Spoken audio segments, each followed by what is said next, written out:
everyone, and welcome to episode 2 of On the Prowl podcast. Today's topic of discussion is going to be sport broadcasting narratives, which is basically how sport media organizations frame and shape the stories that they tell and why they do that and the choices that they make when they tell stories. And our guest today is going to be Grayson Mann.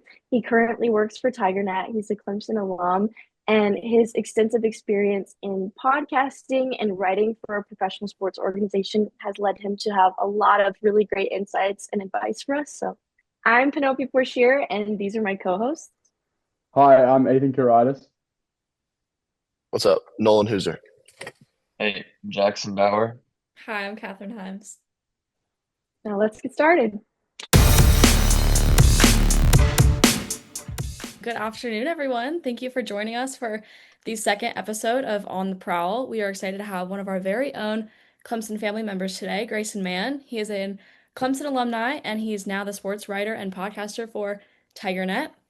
Now, I actually know Grayson from the Clemson student production called Tiger Vision, and he has worked his way up in this field, and he really isn't stopping for anything. So we're excited to talk to him a little bit about how he got started and what keeps him going. I know you just got back from Chapel Hill. You went over there this weekend. I hope that was good. So we thank you for your time to hang out with us today. Absolutely. It was a thrill in Chapel Bill to see a Clemson get back on track. So happy to join the podcast. Love the name, by the way, On the Prowl. That's pretty epic. So ready to get going. All right. So I'm actually going to start things off with just the question of how did you first get involved with sports media broadcasting and what kind of drew you to it? Yeah, so my start in sports broadcasting came in high school or my 11th grade year of high school, so junior year. We had these responsibilities delegated to the football team for JV and B team on Thursdays. And one of the roles was doing the PA. And since I did theater in high school, coaches figured I wouldn't be shy. It really boiled down to just saying player names, how many yards they got, and the occasional touchdown if it came. And so first game wasn't really given a ton of direction, so I felt I'm just going to turn this into a mini broadcast, have some fun with it, and did that about probably 4 or 5 times a year. And just as I got better at it, I really enjoyed the process. I really enjoyed being a part of something, a production, and kind of being able to turn it into my own thing. And then during COVID, I sort of had this ambition of I want to get into sports media. I have no idea how to start or where to go. And the pandemic hits, and we're locked inside for months. And my dad ended up buying me a microphone to surprise me. But in a way, it was sort of his endorsement of the belief that I could do this. And so starting in about April of 2020, I created the Man with a Plan podcast and did a bunch of really poor podcast productions. I had the microphone upside down. It was one of those ones that like hung up, and I had it flipped over, so it sounded horrible. You could hear me breathing into the microphone. You could hear me turning the page of my script that was way too long, way too robotic, but just kept getting after it and eventually ended up on the Clemson beat working for Larry Williams and Rivals.com. And things ended up working out that I could stay here and transition to TigerNet, hit the Clemson beat portal, if you will. And now I'm working with TigerNet and also doing stuff for the Roar. That's amazing. And I saw you have almost over 30,000 listeners with Man with the Plan. You grew it. That's awesome. Yeah, it was one of those things where I think the first 2 episodes, maybe it was just my mom listening downstairs and giving me some props or some pointers, but we grew, we got some big guests, and I've made some connections through that show that have put me where I am today. And that's sort of the process that it doesn't happen overnight. Rome wasn't built today, and certainly nobody's sports media career is either. And so just the ability to see, and I still have those episodes up on the internet where it makes me cringe listening to it, but it's a great reminder of how far you can go if you just stick with it and keep being consistent. That's amazing. And one more question before I hand it off to Ethan. What you mentioned your guest. What has been your favorite? Who's been your favorite guest that you've had on your podcast, or most surprising or most inspiring? Oh man, that's a good question. I would say probably back in the Man with the Plan days. Oh man, there's a lot of ones to pull from, but I think one of my favorites was Andrew Callahan of the Patriots beat. He writes for the Boston Herald, and you guys can see in the background. There's no hiding where I stand in terms of my fandom, but getting to sort of hear him, and that was back in 2021 with Mac Jones and Bill Belichick, and that certainly unraveled in different spots. But getting to sort of peek into that world and see where I wanted to go. There's plenty of other ones too that we could be here for hours, and I could just talk about the people that paved the way for me. But that was one of the early ones. We still keep in touch today, and I was able to actually meet a couple Patriots beat writers in Rhode Island during the tournament last year for basketball because of that podcast. So the connection certainly has paid off. That's amazing. Yeah, that's really cool. That's really interesting. I'm also just wondering if you could like run us through, your current role at TigerNet. Yeah, so I'm one of the sports writers at TigerNet, mainly focusing on recruiting, but obviously covering baseball, football, and men's and women's basketball. Just sort of a day-to-day operation where things stand. Obviously, we're in the deep, we're in the trenches for football season. So a lot of that is surrounding Clemson's coverage. We'll be heading up to Boston here in a few days, which is really exciting. But we also host a podcast, and that's part of why I was hired was I could talk in a microphone and produce a podcast for a website that had a big audience. And so we do that about 3 times a week. And then I'll be I host the Tiger pregame show with William Qualkenbush at the Roar.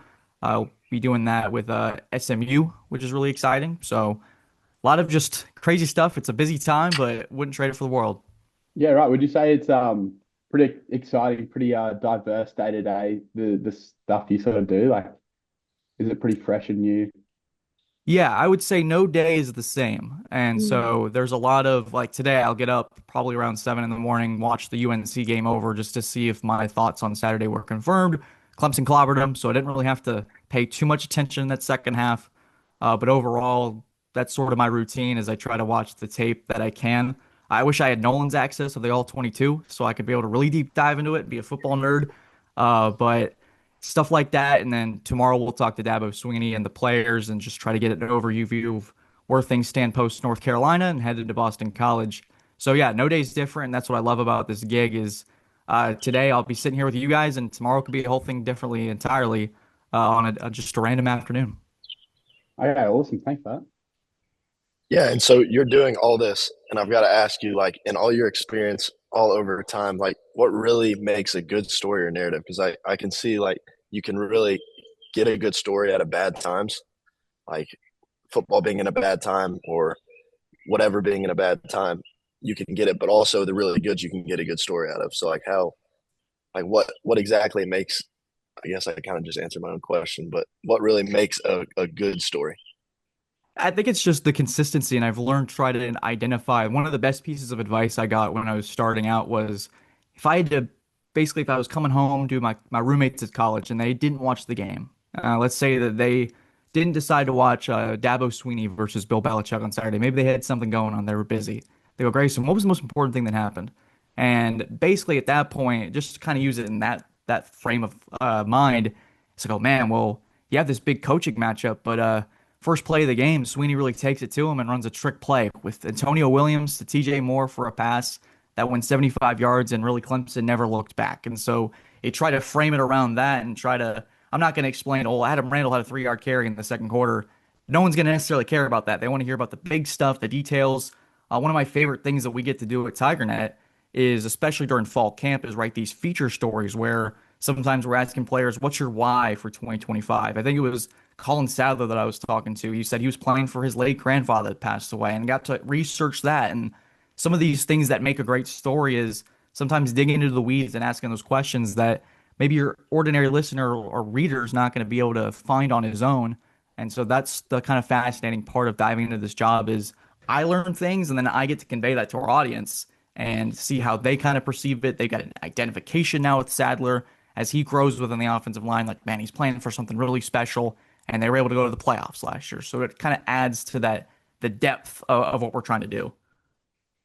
Yeah, So it kind makes of a lot like of sense. yeah, so kind of bouncing off of that response. So like how do you decide which like storylines to emphasize during a broadcast or report? Yeah, so I would start with what we tried to do on Saturday morning with the Tiger pregame show is we have this script that we try to follow, but obviously there's some themes and some narratives. So going into Clemson UNC, can Clemson bounce back after a couple tough losses to Georgia Tech and Syracuse? What are the keys to that bounce back? And sort of using that central theme to then stack different sort of narratives throughout the thing. It's Belichick versus Sweeney. How does Dabo Swinney out-coach a legendary Super Bowl champion that's sort of having his roster unravel before his eyes. So I think for me, I'm always trying to say, what's the most important thing, whether that's a broadcast for a basketball game. Let's say that there was a game I did back in college for North Greenville. There was a player on the visiting team, and I had gotten a note beforehand that an NBA scout was going to be in attendance. And lo and behold, he's to my 2 o'clock, just kind of sitting there taking notes. So I stroll on over there and chat with him, and I'm like, "Hey, what are you watching for tonight? We're doing the broadcast. We'd love to sort of get your insight on the player that he is." And that was sort of my narrative the entire way, was this kid's averaging 25 points a game. I think first play of the game, he takes it up the court and windmills on somebody, and the NBA scout over there stands up and he's just like doing the surrender Cobra deal. So I was like, all right, we're running with this the entire way. And so sometimes things will pop up when you don't expect it. But I think kind of hammering home, let's say if I'm writing a story, how can I enhance this for somebody that they're looking for something different? And so trying to be that unique, creative mind, it's always firing off here, which makes this fun. Gotcha. Absolutely. That's awesome. I know we were just talking about like how you decide like what to emphasize and like that whole story with the NBA scout, like that narrative is like so creative and like makes such a good story. But just like in general, over your experience working with TigerNet, and maybe it's not something you see at TigerNet, but just in general with your experience in sports media, in deciding what narratives to emphasize and what not, do you think sometimes sports media like has a tendency to like emphasize maybe like drama with players over the stats, or like vice versa? Is it more stats? Has that changed over time? Why do you think that's changed over time? Just kind of your thoughts on that, I guess. I think drama is certainly appetizing. And so Yeah, you're going to be looking for things that you could use sort of stats to maybe enhance the drama. And so if we're talking about, I keep using this North Carolina thing, but the drama surrounding Bill Belichick not even letting the UNC social media team post highlights of Drake May from last night's win over Buffalo. That's kind of crazy after getting blown out by Clemson. Maybe you should be focused yeah, on different things. And so there's certainly a spice to it. I think part of us is we're not trying to be TMZ, but occasionally we get something that's interesting. We want to report that. And so at TigerNet specifically, there's a balance of, well, this has been a tough season and we got to sort of report on that and see what's going exactly. on behind the scenes, what sourcing can we do, who can we talk to during these press conferences to try to dig into that. At the Hmm. same time, we're not going, oh, fire Dabo Swinney, let's Right. try to get a bunch of clicks. And that's just one of those pathways to, yeah, sure, people are going to click on it once, but they're not going to take you seriously afterwards. It's more of just Hmm. buying into the crowd outside of things, the Twitter comments and all that stuff. So there's a balance certainly that's played out with that. But yes, drama is appetizing and folks certainly eat into it, but I think there's certainly a role that we have to play of being objective without trying to dive into all that as well. Yeah, I think that speaks a lot to like just in general how sports media is evolving. Like TigerNet is like a professional organization. Therefore, there's like a certain process that you're gonna go about when you like release information, and you're not gonna like say things in a certain way, like so aggressively, because at the end of the day, that's a professional organization, and you have a certain reputation to uphold. But now, like you have so many people on Twitter, I think it's just interesting that like there's a lot of different things at play depending on what kind of organization you are, who you are, as you like send media out into the world. Yeah, and I think there's things that we hear, and sometimes we'll come together as a staff and go, this is interesting for us to keep to ourselves, maybe, is it's not Hmm. worth reporting to maybe this story or this thing that we gather will get us a ton of clicks today, but is it worth it in the long run to bite the hand that feeds us? And ultimately, we Right. can use that information down the road as not something to publicly report, but it enhances our insight on maybe it's an information on a player for a game, or it's a little bit of drama behind the scenes that helps us illustrate how things are going. But there's just sort of a balance to it of, obviously, if you hear something, there's a natural inclination to want to go out there and, man, if I could break this story, or I think right now they're talking about that social media story, for example, that's out there and that sort of just adds to the chaos. So sometimes it's, do we Hmm. want to, what do we want to be as an organization? And so that sometimes is a interesting act on a week to week basis. And obviously during a season, Clemson is experiencing, how are we going to be reflected on after football season's over? Are we going to be one that tore down the ship or one that reported on it objectively as it kind of steered in the direction that it's supposed to go. Exactly. Yeah. That's awesome. I also have a question. Go ahead. Hold on one second. I have to ask you this. So is there like a race to see who can get things out fastest, or how does that like kind of work? Like, are y'all very hectic? Like, if there's a big story, you guys like hop on it and it's chaotic in the workspace? I don't think I'm going to get in trouble for saying this now, but when Tom Allen, the whole news around him and Wes Goodwin was being fired, it's a fascinating story because it was like 5 or 6 days where everyone was sort of on edge waiting to see what would happen next. And we had gotten word probably a day or two before it was released that Allen was a serious candidate. And we could have easily broken it, but we had been given word by our source to say, hey, let's just kind of hold on to this for now and wait for things to unfold.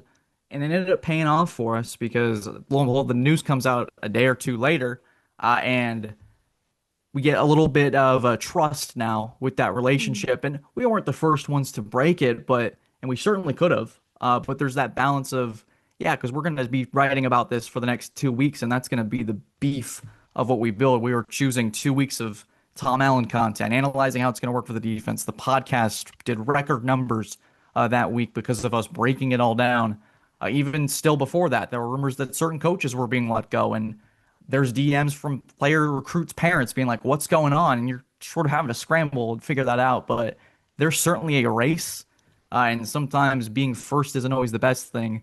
Because I've seen plenty of times you get that source out and you get burned pretty quickly, and either you're losing a source that could help you down the road, or you're just wrong entirely, and then it just does not look good at all.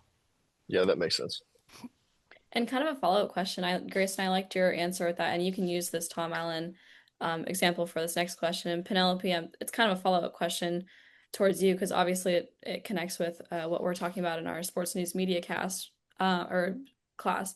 But how did you find your writing rhythm, and do you ever get writer's block? Because I know when you were talking about when you started Man with a Plan, it kind of sounded a little bit robotic, and it's easy to write, what you think people will like, and then you kind of look back on it 5 years later and you're like, maybe that wasn't the best perspective. So how do you kind of go about that? I feel like I'm still trying to find it. It's like an ongoing process of I've never really wanted to be one to tell myself this is good enough. And so I'm always asking people to read my stuff. What do you think? What's the feedback? What can I change here? Maybe did I overemphasize this point a little too much? Am I beating a dead horse, to be frank? Or is there someone that maybe I wasn't focusing on enough? And so there's certain aspects that I'm still learning. This is my fifth year doing this, and this is my second full time with TigerNet. So I like to think I'm still growing. The writing rhythm certainly has gotten better as things have gone along.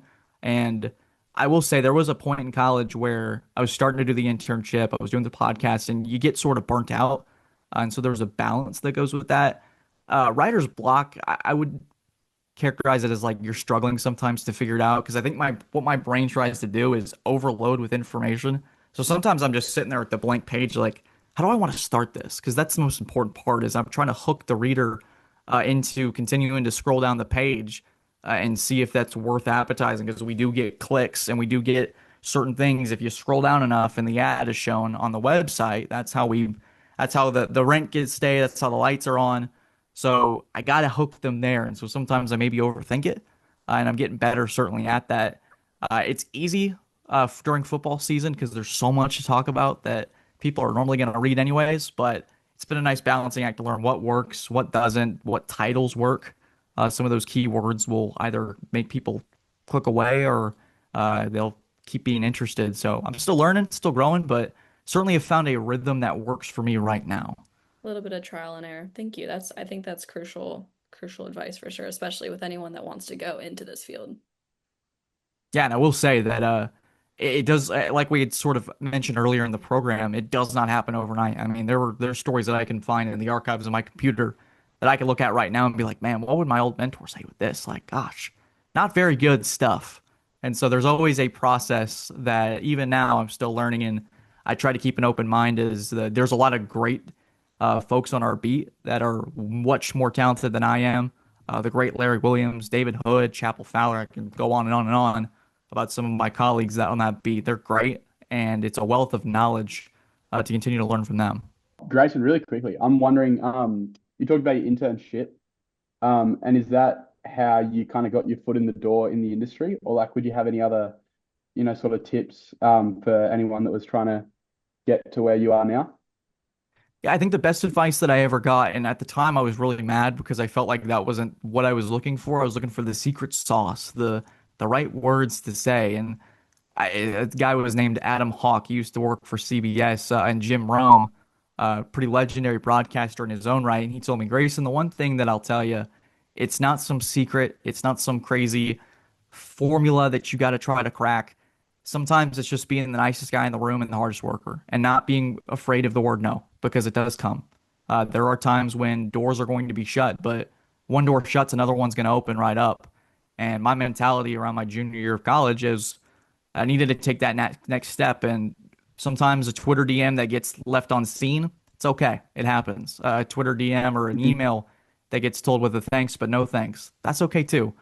Sometimes you just gotta keep pushing and getting better. The networking game is so important now of having someone that's willing to bat for you. That's why I got my Tiger Illustrated job. My first internship. Don't have the time for this, and this is going to be kind of a wild statement. My first boss got arrested, and I thought my career was over. That's a podcast for another time. Way too much going on there, but thought my career was over. But someone was watching for me and said that that kid works hard. He keeps his head down, and compared to his boss, he's a saint. So I'm gonna bat for him, and I'm gonna give him a chance, and that's where I am right now. Awesome. Yeah, thank you so much for that. Well, Yeah. Grayson, thank you so much for coming on our podcast. And Penelope, you go for it. Take it away. Oh, I was just gonna ask like one more wrap-up question before we close out. Just out of curiosity, like what in your opinion is like a story that you've written that you're like the most proud of? You're like, this is like my child. This is like the best story I've ever, you know. I think there's a post game column that I'm really proud of. It was after Clemson beat Kentucky last December, and I had sort of written about how there's this big shadow. The Death Valley is a big shadow, and almost sometimes you can see the shadow on the stadium of Little John, and almost this basketball program that's been sort of creeping around has Yeah. emerged as a serious spot in Clemson athletics, and just sort of the basketball season in its entirety last year. I feel like I was able to convey where Brad Brownell was taking that program really well. Met with a lot of grief because I'm a Brad Brownell truther, I admit it, but certainly there are some more stories that I'm proud of. Can't really think of right now, but I'm hoping to write a few more here in the future that I'm willing to call my child, as to put your Yeah. words in the right spot. That's great. Thank you. Absolutely.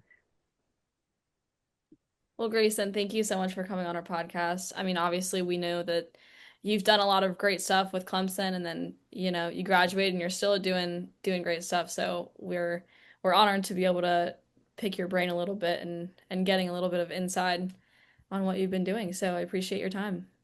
You guys are Appreciate it, too man. kind. You guys are too Thank kind. you. Thank you very much. Thank you so much. Well, guys, I thought that podcast went really well with Grayson. Honestly, some great feedback that I got. Just hearing about how he came up and hearing about how he started his podcast. What was it, the Man with the Plan, or Yeah.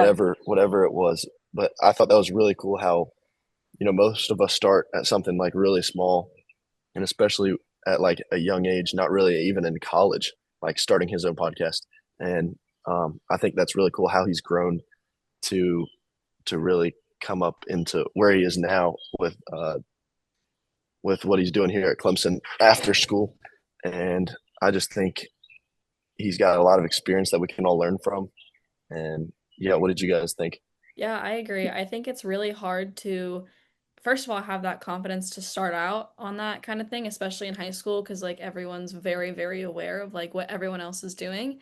And he was just like, you know what, I like doing this. I want to try it. And especially when you start and you don't get a ton of feedback, it's really hard to keep going. So that just kind of shows his motivation and how much he really wanted it.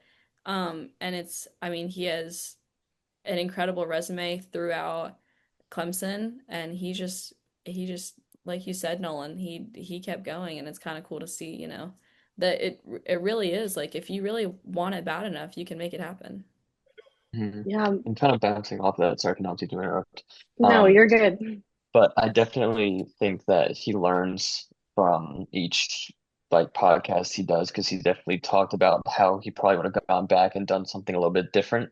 So I think with each new report or podcast, he kind of just learns about, okay, maybe I should do that different in the future. And then he also say that every like day is different. So I feel like that can also put more like pressure on him to push out like a really good story. But and Ethan, you asked that question about, or someone asked that question about like pushing out at first or last. It's like time is also a key feature. So it's Mhm. like all in all, it's like really hard to do. And I just think like every day, even though he's so far along in his career, he still has a lot to learn. And he said that that was pretty important, just about Yeah, anything. for So sure. Penelope, I you can go think ahead. there's no, you're good. But just kind of like what y'all already said, like it's really a testament to like the importance of just at some point you just have to start, you know? Mhm. And like, did he have all like the perfect resources and like the perfect amount of experience like when he first started out? No, but like you learn over time and you learn as you go. Like when he was talking about that, I was just thinking about like where I was at that point in high school. Like I was like my whole thing has been like sports photography and like I always like wanted to have my own like sports photography business and like at some point like I was just like okay like I'm never gonna like be perfect at this like you have to just start and I think that's really good advice to anybody who's like in high school or like about to start college and like has like something they're passionate about that they want to pursue like you really don't have to have it all together when you first start like that's something that comes with time like at some point you do really just have to start and you get better as you go, you know. Mhm. Yeah, yeah, for sure. And he seemed like a very hardworking dude, but once he kind of got into the industry, he was talking about his mentors and like his coworkers that really helped him out and kind of show him the ropes as well. So that's something that doesn't like really come unless you start, like unless you actually get into it, then you don't really get that insight.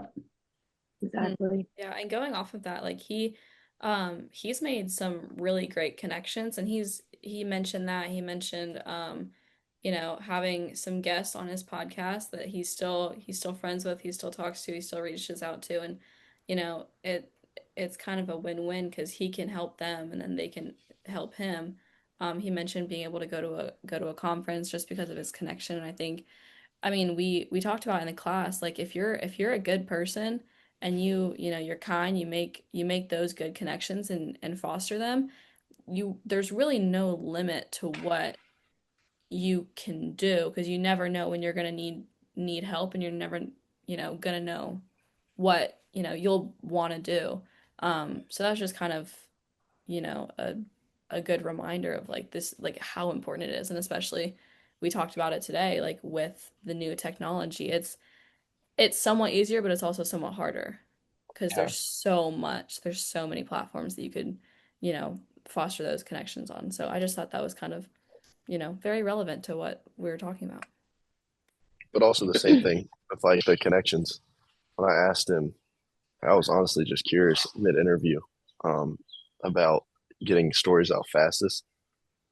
But he was saying the sources, he can't like ruin the sources or else he won't be able to come back to them. I never really thought about that. Yeah, And exactly. that's it's so cool to think. I guess if you do betray someone's trust and say, they tell you, please don't release this, or even like, don't even release my name, and you do, like, you're never going to get them again. And they might be the closest thing that you have to a story in the future. But I thought that was really cool. It was a whole different side of media that we really haven't like learned about because we talked about it in class today about like getting out to be the fastest story. So I was like, I wonder what his point of view on that is. Um, but I think it's kind of cool to hear the other side of like someone that's actually doing it and how he takes his sources so seriously. Yeah. I think that, like you said, like it does tie into things that we've talked about in class, like the difference between like professional media organizations versus people who are just like posting anything they find out on Twitter, Instagram, like as soon as like there's pros and cons to both because with people who are just like shooting stuff out on the internet, like you get that information so much faster, but at what cost? You know what I'm saying? Like it ties back to like you're losing trust in the people you got that information from. You might lose your credibility if that information turns out to be false.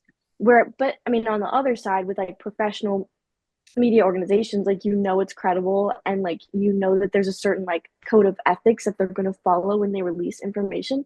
But it's just all a balance of like how fast can you release the information versus how ethically are you releasing that information. Mhm. It's a Sounds good like balance. honesty and fairness are really important. Like if he's talking about how his boss got fired, I really want to hear more about that. But and then he got the job because he was so hardworking and kind and fair and you know, ethically responsible, I guess. Yeah, Kind of, we have. Oh, go ahead, oh, Jackson. no, sorry.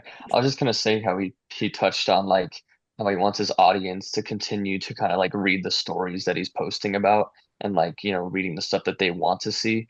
I know we had a question that we weren't able to ask about like how audiences can like, dictate whether they change current stories or whatnot. So kind of going off that, do you want to put the more quick information for people to go out and read or hold back and get the more credible information?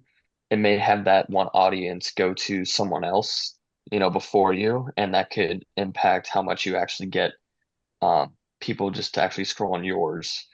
And I mean, I don't know how, like, I don't know if he touched on how important that is, which I'm pretty sure it would be, but that's just one thing to think about.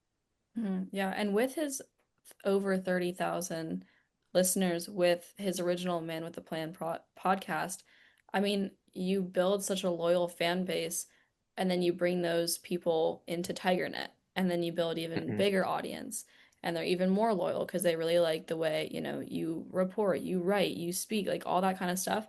And then let's say he goes on to something different.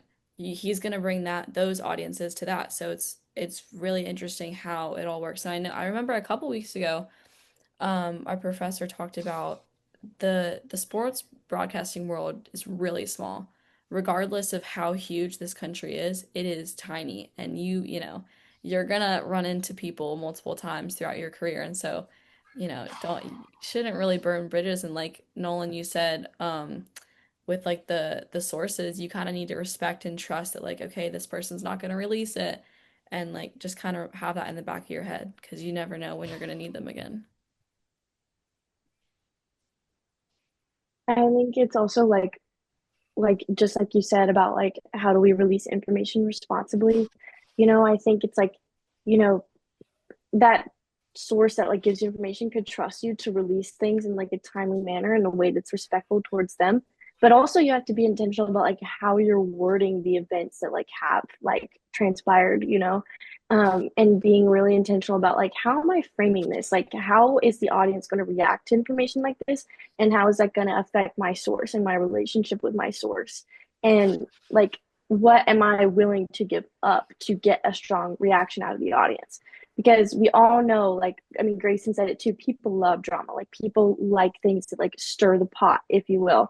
And sometimes that can like negatively impact the people that those stories are about, especially like if you're a news organization getting information directly from those people, and then you go and spin it in a certain way to get a reaction. Like that's great because you just got all this attention, all these clicks. But is that necessarily like ethically the right thing to do? And I don't know, I just think that's really interesting. That wraps up the episode 2 of On the Prowl. We had some very great discussion today, after hearing from Grayson. That was really bad. Oh, I don't know. That's good.